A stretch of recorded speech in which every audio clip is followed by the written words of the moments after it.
Hey guys, the Anonymous Monk here. Welcome to the cave. So, the topic today is spiritual eyes or eyes of faith it's called. Maybe another term I can't think of it at the moment. But I was given this gift reading the Bible. It happens reading the Bible. Doesn't happen anywhere else. It's only reading the scripture, these eyes of faith. You can't read a regular spiritual book, even a good one, and have your eyes do this. It's only for scripture. These eyes of faith, to be able to see the thought that God intended, to be able to see between the lines, read between the lines. You see it. You don't even see the words. You see the words, and then all of a sudden you see the thought and the concept. It's spiritual eyes, eyes of faith. So I didn't know I had this. I was away from all faith. I pulled away from the Protestant, didn't know Catholic, didn't go into the Russian Orthodox monks yet, didn't do that yet. And I was right here in my prayer cell, alone, and just with the Bible, And that's all I had, and I just clung to it like a life preserver, just in the ocean. I felt like I was in the ocean, and just hang on to that Bible and just keep reading it, by myself, and something will come. And it did. It all came. And so it came from a question, no, that's when it started, the eyes of faith. I was reading, and it was lit up. It was lit up. This two sentences was lit up down here. I remember reading, I was like, what? I thought it was the light going through, and I was like, it's still lit up. It was lit up. And it was the pray without ceasing line, and I was like, verse, and I was like, there's no way, Lord, this is ridiculous. Who can pray without ceasing? You have many duties. I got a job to do, and I'm working, you can't pray without ceasing. That is can't be true. I'm going to go to the bookstore tomorrow and find out about this, And there was no computer at the time. This is way before the computer. So I went to the bookstore and found this book on unceasing prayer, The Way of the Pilgrim. If you want a book, The Way of the Pilgrim. This was lit up. So I read The Way of the Pilgrim, and I'm getting into that. And I'm not reading the Bible much. I'm really into learning the Jesus prayer. They're teaching me the Jesus prayer. They're teaching me unceasing prayer. And so I'm not reading as much as right. But when I did, in a few weeks, I went back and I started seeing it lit up. I'd see this lit up, and this lit up. And I would just read them. It was really easy. And there was a thought. They were all tied together. The verses I saw that were lit gave a thought. There was a thought process that went in there, and I was like, wow, look at that. It's like a little theme. There's a theme, and I saw where the theme continued. That's what it was. There was a theme going on behind the scenes, and here's where it stopped. Here's where it picked up. It stopped. It would start here. Some of the theme be disappear and then come back again, disappear and come back. That's what it was, and I was seeing the parts of the theme. And I would see this through the Old Testament, not in the New Testament. I only saw this in the Old Testament. And so I saw this through one book, and I was like, wow. At the end of that book, I was like, I saw this theme continuing through that book, right? Well, I went to the next book, and the theme continued. I was like, oh my God, it was like the same person wrote both books, right? And it went through the whole Old Testament. Every Old Testament book, it would be lit up, and it would be a theme, and the theme ran right through the entire Old Testament. And with each book, like they were written in order, would be more of the story unfold. It would tell you what you learned in the previous one, and it would add more. And that's how you went through. And by the time I was done in the Old Testament, I had this whole story behind the scenes that developed, that only I could see. And I had a priest at the time. I was back in the Catholic Church, and I'd run back to him. And by the way, the only reason I found on this, because the Catholic Church taught me. I wouldn't find this on my own. I was reading the truths. They go, oh, here's our sacred writings, and here's the saints. I was like, oh boy, there's truth. So I was learning truth. And so I run back to Father Dominic. He was a Vietnamese priest, right? And he didn't know that much English. And so I run up, Father, I saw Blessed Mother and blah blah, and she says this to me, and Father Dominic says, "Ah, very good. You have eyes of faith." No, he'd say very good, and then when I told him about the Bible, I'm seeing this. He goes, "Oh, very good. You have eyes of faith," and I was like, "Oh." They got a term for it. I was like, "Oh, good. I'm not out weird, some weird guy." I thought I'm always thinking I'm crazy. The first time the Lord touches me and I do things that the normal person doesn't get, I think I'm crazy, and then the Lord has to prove I'm not crazy. So I'm a skeptical detective about all this stuff. So so he tells me I have eyes of faith. So now I'm kind of believing this. Oh, okay, it's eyes of faith. He tells me this happens to people, the saints. He tells me this happens to the saints. So I'm thinking he's not really understanding me, you know. I'm thinking he's Vietnamese and he doesn't really understand me. He's just saying, "Oh, very good, very nice." You know, like somebody who, what I say when I can't understand somebody, I say that, right? So I think he's doing, well, years later I find out, no, he knew full well what I was saying, and he knew I was headed for divine union, as it turned out. And so he had learned to say very little.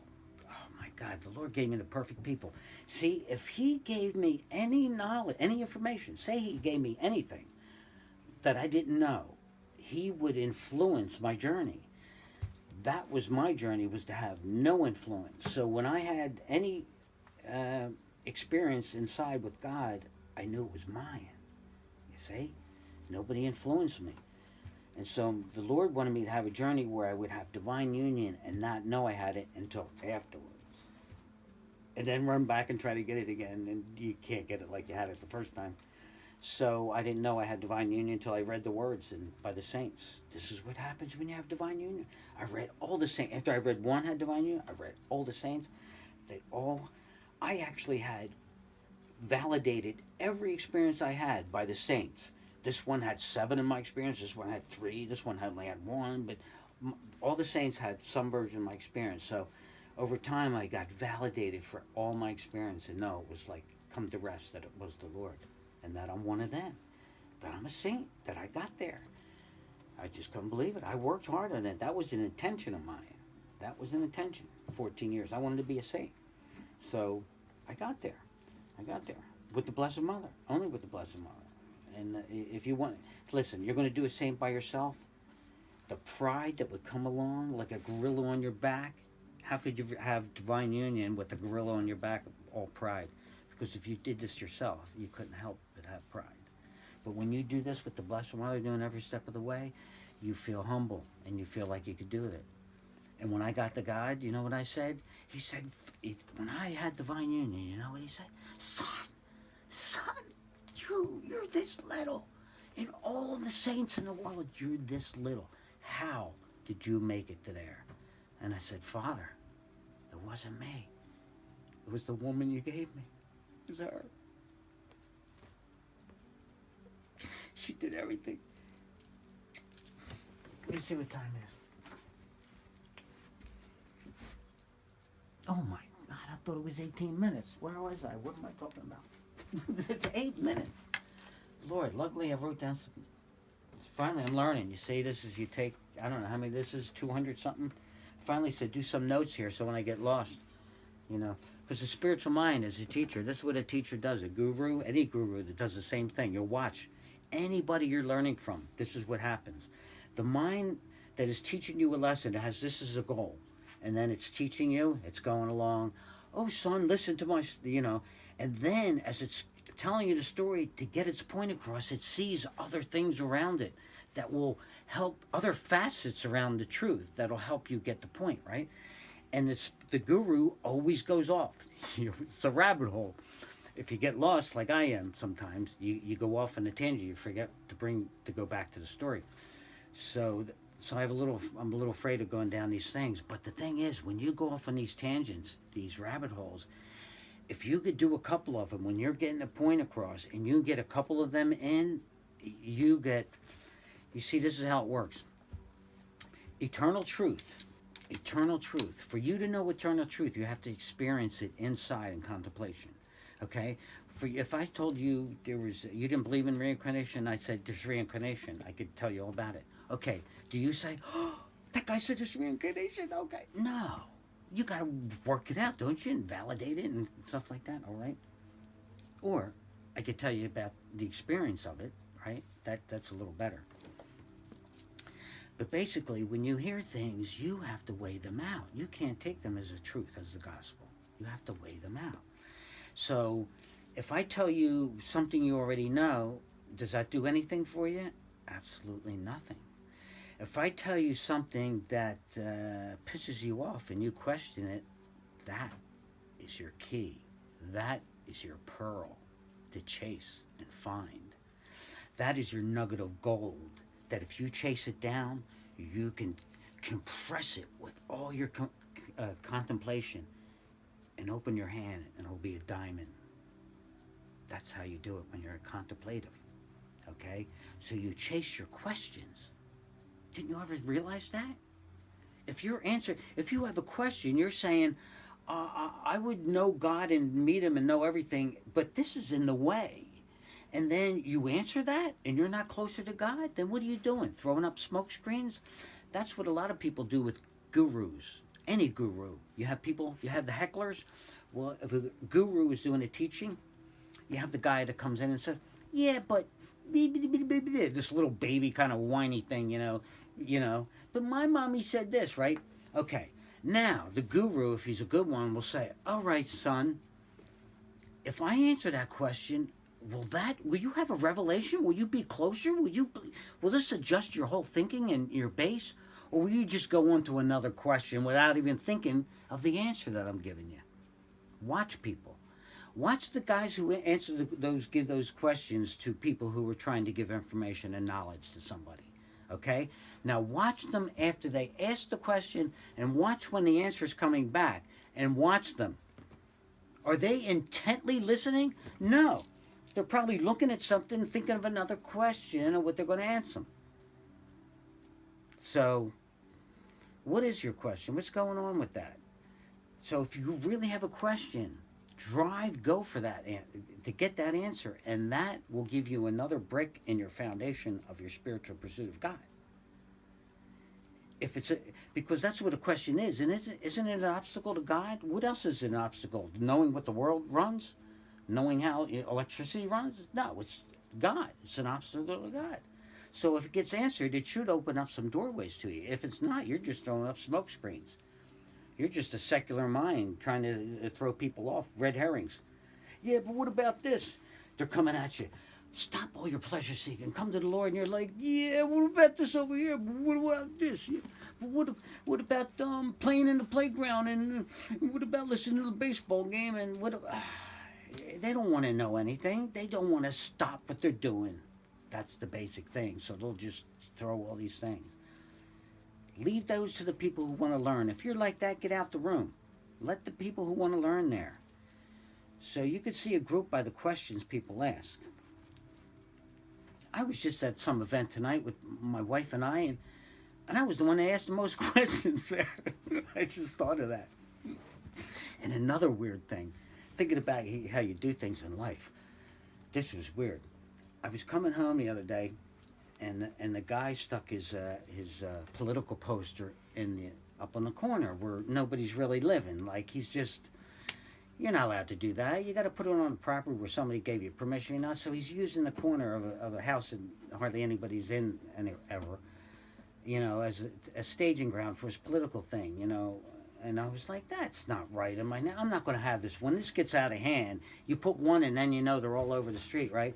So I pop it off the thing and I walk to my house, which is like 20 yards down the street, and I put it in the trash can, and I'm like, a little thing in my me is like, that wasn't the right thing to do, but I'd done it, right? And I was like, well, I'm not going to do that anymore, right? So I'm a monk, but, when somebody does something unjust, me, big sheriff in town's got to be the fixer-upper around here. I got to get over that, right? So I'm thinking, I got to put that thing back, So my wife comes in before, and I was doing the video, and she yelled down. I asked her not to yell down, right, when she come back in the house, because I was... So she yelled down. I was like, honey, yo. And it was at the end of the tape anyway. So I was like, yo, I asked you not the other right? So I go upstairs. I was like, what, honey, what was it? You know, she goes, well, you know the guy running for office? He came and I shook hands with him. He's a nice guy. Look, he gave us the poster and we're going to put this in the yard. Was that not a lesson? See, if I left it up the corner, that never would have happened. Oh man, I love how the Lord teaches me lessons. Now I'm going to see that in the yard, and I'm going to think of my sin every time I see that thing in the yard, and my consequences for taking that sign down. Oh, perfect 15 minutes, all right? So let my sins be a lesson for you guys. I love the Lord. He is so funny. The Lord has, you don't think the Lord has a sense of humor? He is funny. When he chastises you and does these things, I thought that's a knee slapper. Tell me they weren't all laughing in heaven like, oh my God, honey, we're going to put this in our yard. You don't think they were laughing. Boom, boom, there's a drum and the cymbals in heaven. Honey, don't you think this is boom, boom, psh. In heaven, yeah, they have the last track in heaven like on 1950 TV. Honey, don't you think this looks nice in your... If it was a sitcom and I was on TV, I would be, you know, Ralph Crampton. Whoa, to the moon, Alice. All right, guys. Do something good for somebody tomorrow, especially a secular person. All right, that's my lesson. All right, bye.